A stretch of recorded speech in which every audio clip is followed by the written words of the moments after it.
ये कहानी कानपुर के रहने वाले 41 वर्षीय राजेश गौतम की है, जो कि पेशे से शिक्षक हैं। राजेश गौतम अपनी पत्नी पिंकी और दोनों बच्चों के साथ कानपुर में ही रह रहे थे।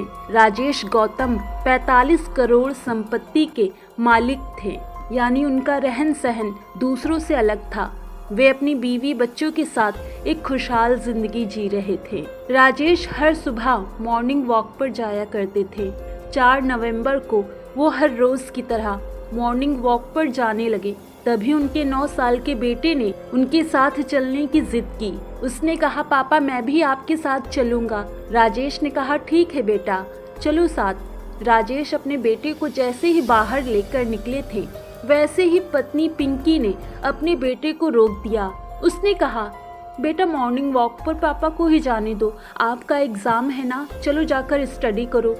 माँ के मना करने पर भी बेटा जिद करने लगा, तो पिंकी ने गुस्से में उसे बाथरूम में बंद कर दिया। इसके बाद राजेश अकेले ही मॉर्निंग वॉक पर चले गए।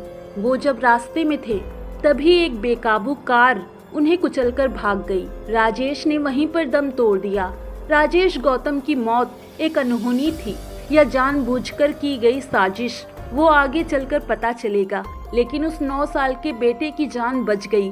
अगर पिंकी ने उसे जाने से मना न किया होता, तो शायद उसकी भी हालत राजेश के जैसी ही होती। राजेश के साथ हुए हादसे को देखकर वहां मौजूद लोगों ने पुलिस को सूचित किया। पुलिस वहां पहुंचती है और लाश की शिनाख्त करती है। राजेश की लाश को उसके परिजन को सौंप दिया जाता है। पुलिस राजेश की मौत को एक कार दुर्घटना मानती है, लेकिन तभी राजेश के भाई ने पुलिस को बताया कि भैया की मौत कार दुर्घटना से नहीं हुई है, बल्कि उनको किसी ने जानबूझकर मरवाया है। अब पुलिस इस मामले की गहनता से जांच करती है। पुलिस सबूत जुटाने में लग जाती है। मोहल्ले के लोगों से भी पूछताछ करती है कि उनका किसी से कोई झगड़ा या दुश्मनी तो नहीं थी, लेकिन सबका यही जवाब था कि राजेश गौतम बहुत ही अच्छे आदमी थे। वे हर किसी की मदद किया करते थे, कभी किसी से कोई भी लड़ाई झगड़ा नहीं करते थे, बड़े ही शांत स्वभाव के थे। मोहल्ले से जानकारी हासिल करने के बाद पुलिस घटना स्थल वाली जगह पर जाकर पता करती है और वहां पर लगे सीसीटीवी कैमरे की फुटेज भी चेक करती है।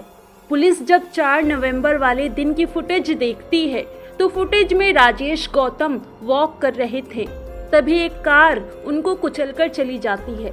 पुलिस बारीकी से देखती है तो उसमें वो कार राजेश के आने से पहले ही खड़ी थी, लेकिन जैसे ही राजेश उस कार के नजदीक आए, वैसे ही वो कार चल पड़ी और राजेश को कुचलकर चली गई।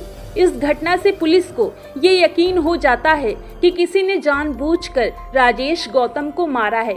इस फुटेज को जूम करके पुलिस उस कार के नंबर को देखती है, जिससे वो कार के मालिक तक पहुंच जाती है। कार के मालिक का नाम शैलेंद्र सोनकर है। अब पुलिस शैलेंद्र को हिरासत में लेकर कड़ाई से पूछताछ करती है। शैलेंद्र सारा सच बताने लगता है। शैलेंद्र ने जो सच बताया वो काफी भयानक था।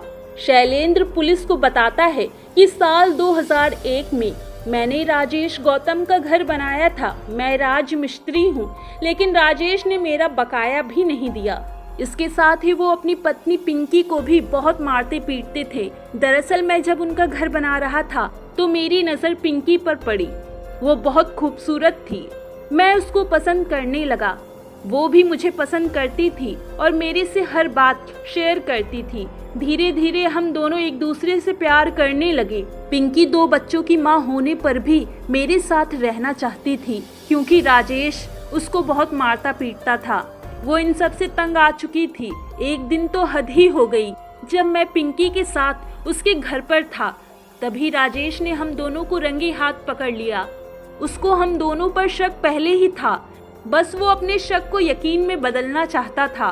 राजेश ने पिंकी को उस दिन बहुत मारा पीटा और मुझे घर से निकाल दिया। घर बनाने के पैसे भी नहीं दिए। इधर पिंकी ने मुझसे कहा कि राजेश के रहते हम एक नहीं हो सकते हैं, क्यों ना हम दोनों मिलकर राजेश को रास्ते से हटा देते हैं। राजेश 45 करोड़ संपत्ति का मालिक भी है और 3 करोड़ का जीवन बीमा भी है। अगर राजेश को मार देंगे तो ये सब कुछ हमारे नाम हो जाएगा। शैलेंद्र सोनकर आगे पुलिस को बताता है कि हत्या वाले दिन जब राजेश मॉर्निंग वॉक पर निकले थे तभी पिंकी ने मुझे कॉल की थी और कहा था कि राजेश घर से निकल गए हैं, काम तमाम कर दो।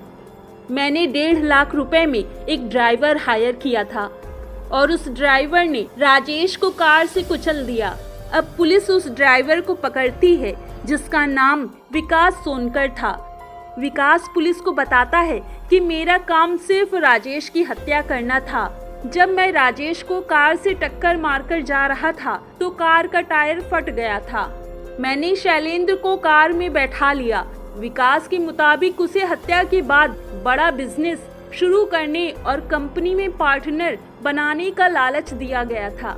इसके बाद पुलिस इस पूरे मामले को सुलझा लेने के बाद विकास सोनकर, शैलेंद्र सोनकर और पिंकी को गिरफ्तार कर लेती है। इस पूरी घटना में टीचर राजेश गौतम के दोनों बच्चों के लिए मुसीबत खड़ी कर दी। पहले तो उनके सर से बाप का साया उठा, उसके बाद माँ भी जेल चली गई।